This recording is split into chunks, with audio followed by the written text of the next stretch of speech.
Nasiah beginning in September of 2022. She had sent sexually explicit photos of herself in return. What? She had sent sexually explicit photos of herself in return. Oh, hell no, fo. Buddy, man, it's your boy Quill, man, aka Quill, man. We back with another banger, man. As y'all see by the title,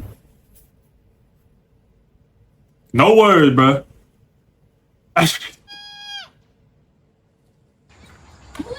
Don't be alarmed. Why are we screaming off the bat? Don't be alarmed. That's what I said. Don't be alarmed. I'm looking for my cousin that's missing. She a 13-year-old girl. And somebody told me that she might be in this area. So I'm not trying to scare y'all. I'm just looking for my cousin. Nasiah Harris. Thank you very much. 10-year-old Nasiah Harris stepped off her school bus and disappeared. Wow. Her family is still waiting for answers. And Harris was last seen in early January after she got off the school bus. She has not been heard from or seen since. They didn't report her missing to the day after she went missing. Just the fact that this well-known pedophile was around any of them was a problem for me. Last time you been up to your daughter's school, I said my daughter's school. I said I don't even know what school she go to. I said I've been looking for her. And they looked at each other, and I was like, what's going on? They said, your daughter's missing. You tell somebody rest in peace when you never found their body. For me, that's tough. You never want to be the one that try to close that chapter on someone's family member, they loved one, for at least obtaining the body, some type of evidence. I'm sure it's one person that still have some form of hope that person's still out there. But when authorities come out and say, hey, they believe this person no longer living, it's like my hands folded. They tired, rather. I wish it was something else, but that's where we at. Parents have to start being held accountable for their kids' actions. But what if your parents not in your life and you was put on someone who probably didn't even want you? More than likely, that's the case we have here today. When I first heard about this story, I was overwhelmed. Talking about a 13-year-old girl who was allegedly pregnant, last seen getting off of school. What? I don't think we're hearing the same thing right now. What did you say? About a 13-year-old girl who was allegedly pregnant. Oh my God. A 13-year-old pregnant. 13-year-old pregnant. What are we doing here? What are we doing? Let's start there. Last seen getting off a school bus. Wow. And by the way, the dude who got her pregnant got kids by her aunt. But before we even go over this story, a lot of times we overlook people like this. Let me break it down. When you in jail, you got something like pen link. I'm not sure if it's different depending on where you house when you're incarcerated. But it's for other people in the free world who looking for a relationship but not necessarily can't get one. And when they do find one, that inmate seem to can't do no wrong in their eyes. And I'm sure something like that has something to do with this scenario. Bro. When you talk about the man who the alleged perpetrator in this story, we got to bring up a man who a known as offender on a registry list. And yet he was still allowed to be around this young girl for years. Bro. And then the family TV come in. They get aware of this situation. And they start to do their homework by looking at all public facts that's not necessarily and we find out who this young girl parents are. Needless to say, we talking about a young girl who lost her mom since 2021. Wow. We'll later discuss. We talking about a young girl who dad necessarily wasn't even in her life. In the interview you'll later hear from him, he mentioned for about 8 years, he didn't know where his daughter was. That's sad. And since the age of 5, he was pretty much obsolete from her life. But then we say, hey, we here today saying we have an arrest 9 months later. But this the same prime suspect that authorities had in mind from month number 1, but wouldn't release his name. An ex-offender, an adult who got the nerve to do such thing to a child. He supposed to have some rights? But all in all, that's what we have here today. In this video, I'm gonna do my best to shine light on this young girl case, giving her love, respect, and condolences. Man, rest in peace to this 13-year-old girl, man. Wow, bruh. Wow, that is so... Wow, bruh. To her family. But we also gonna briefly talk about her parents, her environment, this sucker who allegedly did all these things. But before we go over this one, I want you guys to remember. You do aim. I just give you the story. So with that being said, make sure you like, comment, and subscribe. Shout out to family. Jump right to it. Today we're going to Detroit, Michigan, January 9th, 2024. A would have been 14-year-old girl now, but happened when she was 13 years old, was last seen getting off the school bus on her way home. Right. She was a student at J.E. Clark Prep Academy on Detroit East Side. She was last seen getting off the bus on Cornwall Street and 3 Mile Drive. Hey, let me know something. Ain't Detroit one of the most and Detroit got one of the most highest numbers of killings in there? Or am I wrong? Ain't Detroit top 5, top 3, or top something? Let me know if I'm wrong in the comments. And watch her drive. Now, before we really talk about the alleged motive on why she was allegedly kidnapped and by a person who was sleeping and had kids with her aunt, we gotta talk about her upcoming. This young girl has siblings. Her dad, as we mentioned, in the interview you'll later hear in, talks about how authorities trying to locate her helped him find her in over 8 years. But a young woman who go by the name named Katina Renee Baker, a young woman born October 7, 1991, and lost her life just before she turned 30 at 29 on August 2021. Keep the time frame on the day she lost her life in mind when you hear about after authorities' investigation. They believe she was groomed by this alleged perpetrator since 2022. What? Now, I'm not sure how Katina lost her life. May she rest in peace. Rest in peace. When she was just 19 years old, 10 years prior, she got arrested in Salt Lake City alongside 4 others from Michigan. Apparently, she was busted in this prostitution ring. Authorities were seeking through escort ads and other forms or ways of soliciting. But at this point, we say Naziah had it rough out the gate. But then she was allegedly given to her aunt, a person who probably didn't want her. Now this allegedly her aunt right here. Her name haven't been disclosed, but this man that she's hugging, his name has Jarvis Butts, 41 years old, a man that's on this offenders list. We talking about a sick man.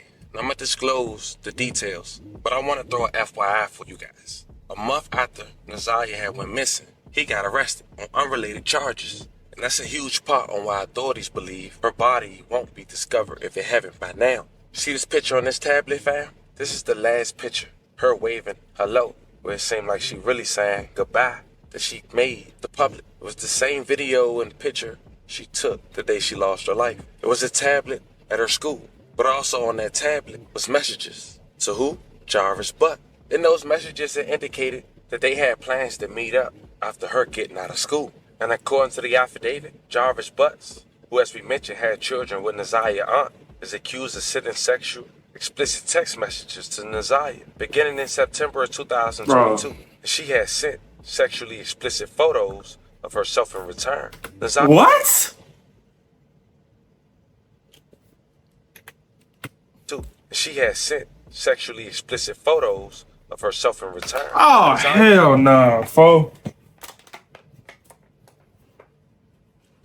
Text Jarvis in September of 2023 saying she had not had her period. And in November of 2023, the evidence shows that Jarvis knows that she is pregnant. His phone record shows that he searched online about abortions, abortion pills, and drinking red antifreeze. This is a picture of Javaris at his shop where he worked. It was a mechanic shop. This shop happens to be the last place where a witness say they seen Naziah alongside another grown man getting escorted with Jarvis to that shop. And that was according to Jarvis' sister who seen her at the shop. Once again, she mentions that Naziah leave a 13-year-old girl with those 2 grown men to go God knows where and then return. And according to the affidavit, Jarvis had checked in a motel at 9:30 p.m. and Naziah was nowhere to be seen or found and was never heard from. Again, weeks would go by. Family would go door to door looking for her. And on top of that, her dad came public about he believed she's pregnant. And on top of that, he not seeing her for 8 years. He's speaking all this while he in the hospital waiting for a heart. Unfortunately, he didn't get one in time and lost his life soon after. May he rest in peace. Damn. A love of condolences to his family. Wow. Don't be alarmed. Don't be alarmed. Don't be alarmed. Oh, you scared me. That's what I said. Don't be alarmed. I'm looking for my cousin that's missing. She a 13-year-old girl. And somebody told me that she might be in this area. So I'm not trying to scare y'all. I'm just looking for my cousin. Naziah Harris. Thank you very much. 10-year-old Naziah Harris stepped off her school bus and disappeared. Now her family is still waiting for answers and renewing their pleas for someone to come forward with information. Naziah was last seen back on January 9th at the intersection of Cornwall and 3 Mile Drive. And the primary suspect in her disappearance is a registered sex offender currently being held in the Wayne County Jail. Well, 7 News Detroit reporter Ryan Marshall is live at the Frank Murphy Hall of Justice in downtown Detroit, where the family will gather for a vigil later this morning. Ryan. Well, guys, the family of that missing Detroit teen still seeking justice in this case. That includes Nazia's biological father, who exclusively spoke with 7 News Detroit. He is fighting for his own life, but is holding on to find his little girl. That's crazy. So the mother passed away due to some kind of murder. The dad passed away because he couldn't get a new heart in time, and the child got raped and unalive somewhere. It can't be found. My Lord. I know the family hopes and prays that she is still alive. I hope so as well. But if you get that phone call,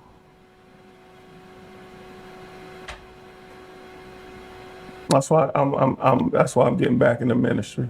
48-year-old Mervyn Jennings is Nazia Harris's biological father. He says he's tried to reconnect with his daughter for the past 8 years. Jennings says he was only reconnected after 2 Detroit Public Schools police officers tracked him down. When the last time you been up to your daughter's school? I said, my daughter's school. I said, I don't even know what school she go to. I said, I've been looking for her. And they looked at each other, and I was like, what's going on? They said, your daughter's missing. He's dealt with serious medical issues in the 8 years away from Nazia. Jennings has congestive heart failure. He says in April, doctors gave him only 7 days to live. Oh, my. His prognosis has slightly improved. Mervyn needs a new heart. While dealing with those difficult health challenges, Mervyn says what really hurts his heart. I believe my daughter was pregnant. Yes. He says much of the family thinks Nazia was being sexually assaulted by a man who is a convicted sex offender. We're not naming him because he hasn't been officially charged in the case. Oh, my God. They're like, oh, my God. Oh, my God. Bro, he knows something, bro. You know, what's done in the dark, it's gonna come. It's gonna come. You can't do this. You can't do this, man. And get this, Mervyn also says that he talked to Nazia's older brother, who says that registered sex offender has been molesting her since she was 12 years old. For a year? Holding out hope that Nazia will come home alive. A day later, January 10th, 2024, Nazia was nowhere to be found, but some clothes items was found in Detroit, in the area where Jarvis was found as well. Yet, authorities didn't make no name public to stay away from or to be aware for, nor did they make an arrest. 9 months later, on the last week of September, Wayne County Prosecutor's Office make an arrest. 41-year-old Jarvis Raymond Butts, charged with first-degree M, second-degree criminal conduct, and child abuse of material. Butts is also facing sexual assault charges involving 2 additional victims who were under the age of 13 at the time, one being as young as 4 years old. My career looking at pictures of murdered people.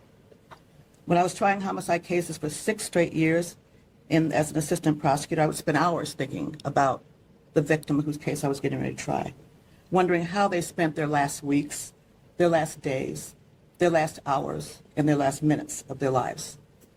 What were they thinking about? Did they know that the end was near?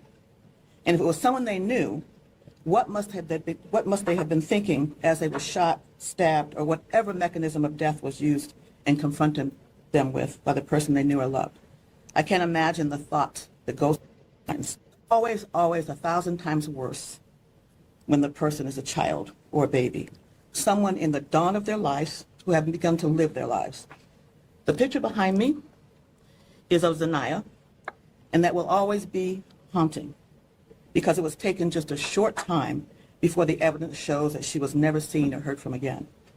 It was taken by Nazia herself, a selfie. That's the last known picture that we know about of her. And it was pointed out to me by one of the detectives on this case and by one of the prosecutors. She is smiling, waving, saying hello. But little did she know that she was really saying goodbye. We will provide to you later a very skeleton timeline of the time right before her death, before and after. Of course, the detail would be provided in court. The evidence shows overwhelmingly in this case that she is in fact deceased. The last time she was seen alive was January the 9th of this year, 2024, almost 9 months ago. Her missing status was reported to the Detroit Public School Police Department by her grandmother on that very day, when she never returned home from school. And again, that was January the 9th, 2024. In early February of 2024, the case was turned over to the Detroit Police Department.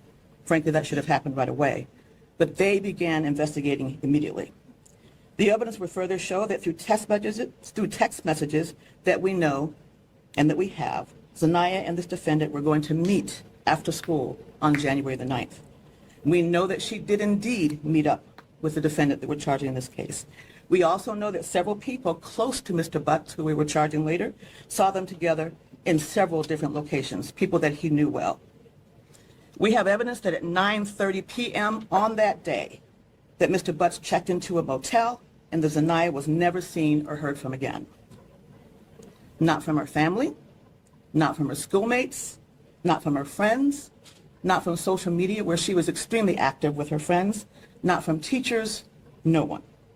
We know that she had no medical conditions that would cause a life-threatening medical emergency to her. And he, again, was the last person that saw her alive. She would have turned 14 years old just 10 days ago, on September the 16th of 2024. And again, no one has seen or heard from her. You look at that face, and you do not see the horrors that she had gone through in her short life. The exploitation, the molestations, the sexual abuse, and the pregnancy that she was concealing. The evidence will show that from one of her text messages to and with Jarvis Butts. And we also know, the evidence will show, that there's no evidence of anyone else being the father of that child other than the defendant himself, who we charge today. And he knew she was pregnant. We know that he was also searching for ways to abort the baby. We know that sexually explicit photos were requested by him of her and that she complied and sent them to her. All at the hands, we allege, the man we are charging with her death and also her long-term sexual abuse. In our warrant review process that Matt and Tina and others put together, excellent work on that. Video of 111 gigabytes, witnesses and witness statements, body-worn camera, and let me not forget, it was Tina and Matt's memo, but the work of the Detroit Police Department.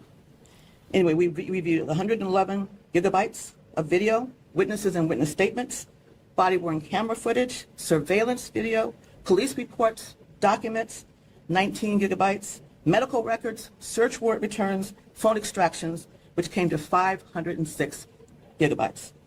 Today we are charging Jarvis Butts with 1 count of first-degree premeditated murder, 1 count of criminal sexual conduct in the second degree, and 1 count of child sexually abusive material.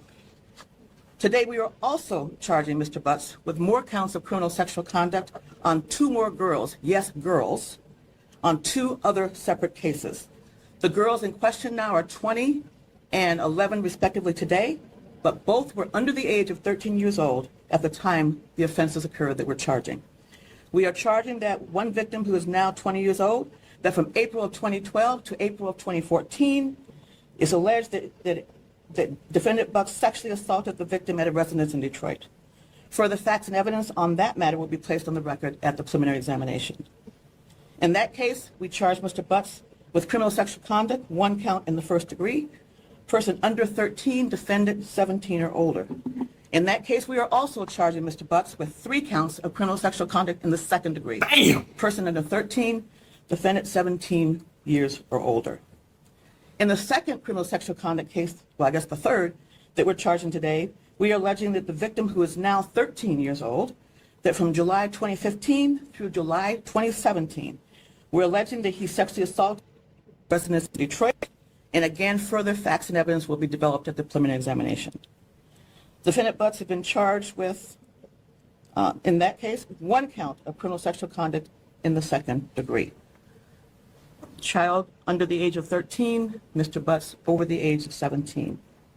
Based on all of the evidence that I've laid out now and much more that will be shown later in court, based on all the cases we will present in court, Mr. Butts targeted and befriended women who had to have sexual relationships with their young daughters.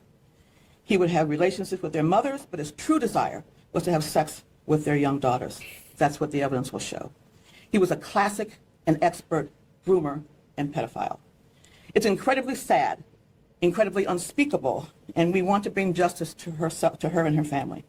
I have to take this moment to say something to you. And this is not directed at all at Nazia's family, who by all accounts had many in her family that truly loved her. This is directed to everyone else listening to me now. We must be very careful who we let into our hearts and our homes and our lives. Truly. Especially if you have children. We must be very careful who we have around our children and elders respectively. We must also be very careful who we leave our children with. Even if they are in a relationship partners, family. I ain't gonna lie, I can't leave my my child with nobody. When I have my child, bro, I ain't leave my child with nobody. If something happened to my child, bro, you have to save me to jail. Simple as that.